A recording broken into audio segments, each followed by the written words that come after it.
말씀을 딜리버리 하도록 하겠습니다.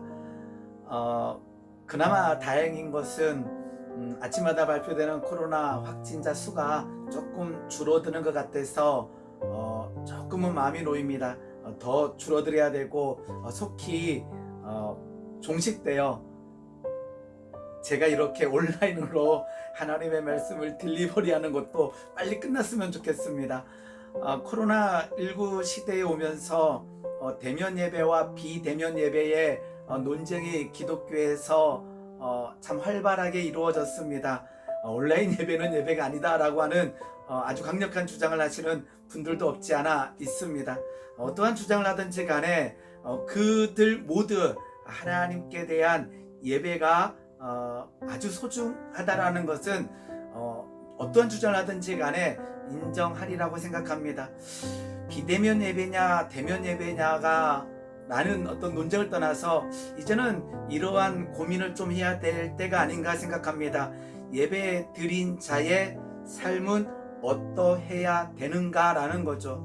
그러니까 성전에서 예배 드렸다 아니면 온라인으로 가정에서 드렸다라고 하는 것, 이 논쟁도 중요하지만 우리가 어떻게 예배를 드렸으며 그 예배를 드린 이후에 우리는 이 땅에서 어떻게 살아가고 있는가라고 하는 질문을 이제 우리 스스로에게 던져야 된다라는 거죠. 우리는 그럴 때가 참 많았습니다. 그냥 예배 드렸다라고 하는 자체의 만족감을 가지고 교회를 떠난 이후에는 실은 우리의 마음대로, 즉 하나님의 말씀을 듣고 그 말씀대로 살아가기보다 말씀을 듣는 것과 그 이후의 삶에 괴리감이 없지 않아 있었다라는 거죠.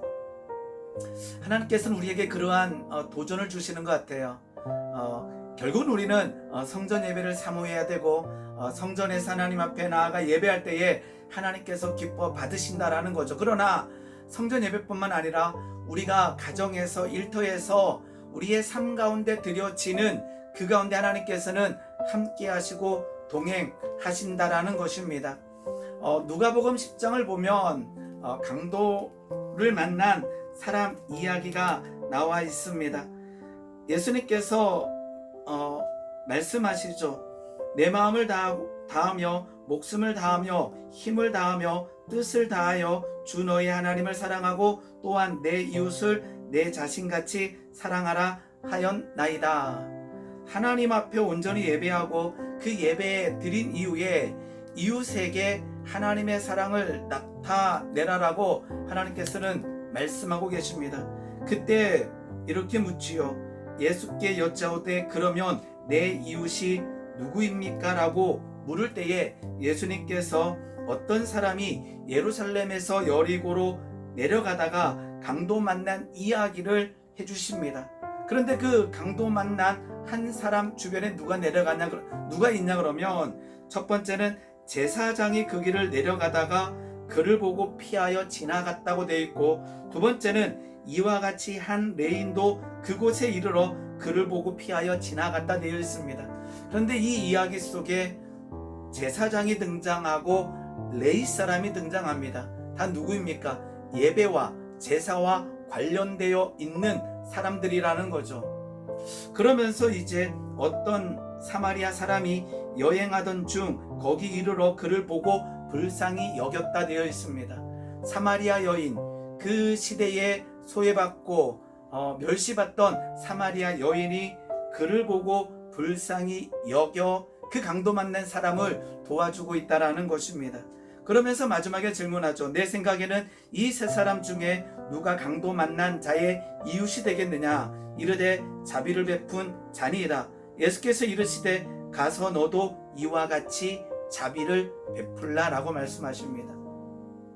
하나님을 사랑하는 자, 하나님 앞에 나와 예배하고 하나님을 찬양하고 하나님의 말씀을 듣고 그리고는 그 말씀대로 행해야 되겠지요. 그러면 우리가 이 땅에서 살아가야 되는 삶의 방식은 무엇일까요? 말씀을 듣고 그치는 삶이 아니라, 아니면 제사장과 레위는 그 강도 만난 사람을 피하여 가면서 어떤 합리화를 시켰을까요? 여기에는 기록되지 않았지만 어쩌면 예배드려야 돼, 나 무엇 예배와 관련된 무언가를 해야 돼라고 하지 않았을까 그냥 상상해 보게 됩니다. 하나님께서는 그 사마리아 여인처럼 가서 자비를 베풀라고 말씀하십니다. 오늘 제가 왜 이 말씀을 나누냐 그러면 이제 사무엘상 그 2장을 보게 되면 한나가 이제 사무엘을 하나님 앞에 드리고 한나가 찬양을 하게 됩니다. 그 이후에 나타난 이야기가 무엇이냐 그러면 엘리 제사장의 두 아들 이야기가 나옵니다. 엘리의 아들들은 행실이 나빠 여호와를 알지 못하더라. 여기서 말하는 행실이 나빠라고 하는 것은 벨리야알의 아들들이라고 해석되어집니다. 이 말은 가치가 없다라는 것입니다. 가치 없는 삶. 제사장의 아들이었는데 그는 행실이 나쁘다, 가치 없다라고 성경은 표현하고 있다라는 것입니다. 충격적이에요. 그런데요, 엘리의 아들들은 제사를 알았습니다.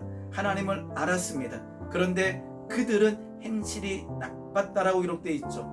제사를 드리지 않은 것이 아니라 그들은 제사 행위를 했고 그들은 하나님을 알았지만 그들의 일상에서 그들의 삶 가운데 행실이 나빴다, 그들은 가치 없는 삶을 살았다라고 성경은 표현하고 있다라는 것입니다. 그러면서 사무엘상 2장 17절에 이 소년들의 죄가 여호와 앞에서 심히 크면 그들이 여호와의 제사를 멸시함이었다라고 되어 있습니다. 제사를 드리지 않은 게 아니라는 거죠. 그들은 제사 행위를 했지만 하나님 앞에 온전히 제사한 것이 아니라 자신을 위한 제사가 되어 버렸다라는 거죠. 하나님을 알고 제사를 행했지만 하나님께서는 엘리 제사장들의 아들들의 모습이 그 모습의 죄가 심히 크다. 왜냐하면 그들이 여호와의 제사를 멸시했다. 제사를 멸시했다라고 하는 것은 제사를 행하지 않았다가 아니라 그 제사를 행하는 그 마음의 상태가 잘못됐고 그 제사를 행한 이후에 삶의 모양이 무너졌다라는 거죠. 그들의 행실은 나쁘다였다라는 것입니다. 오늘 다시 한번 이 코로나19 시대에 우리의 예배는 어떠해야 되는가 라고 하는 질문을 다시 던지게 됩니다. 결국은 우리는 성전 예배가 회복될 것입니다. 그리고 온라인 예배도 남아 있을 수도 있겠죠. 그런데 하나님께서 우리의 마음을 보고 계시는 거죠. 예배 드리는 자의 마음, 영과 진리로 예배하는 자, 예배하는 그 한 사람을 찾으시는 하나님의 마음을 알고 그 하나님의 합한 자가 되기를 오늘 소망해 봅니다. 일상에서 승리하는 자, 그것은 무엇입니까? 예배를 온전히 드리고 하나님의 말씀을 내 마음판에 새기고 그 말씀을 묵상하며 읊조리며 그 일상에서 살아내려고 할 때 성령 하나님께서 우리와 함께 하시고 도우시고 그 말씀의 일상에서 이루어지게 하신다라는 거죠. 제사장과 레위인은 강도 만난 사람을 봤지만 돌아갔습니다. 무엇이라고 합리화했을까요? 나는 하나님을 안다, 나는 제사를 드렸다, 아니면 내가 제사 현장에 빨리 가야 된다. 수도 없이 많은 합리화시킬 수 있는 상황들이 그에게 있었을지 모릅니다. 그러나 아니라는 것입니다. 자비를 베풀라 너도 가서 그와 같이 하라라고 하나님께서는 말씀하고 계시다라는 것입니다. 오늘 하나님의 말씀을 묵상하며 이 땅에서 예배자의 삶을 사는 주의 백성 되기를 예수님의 이름으로 소망합니다.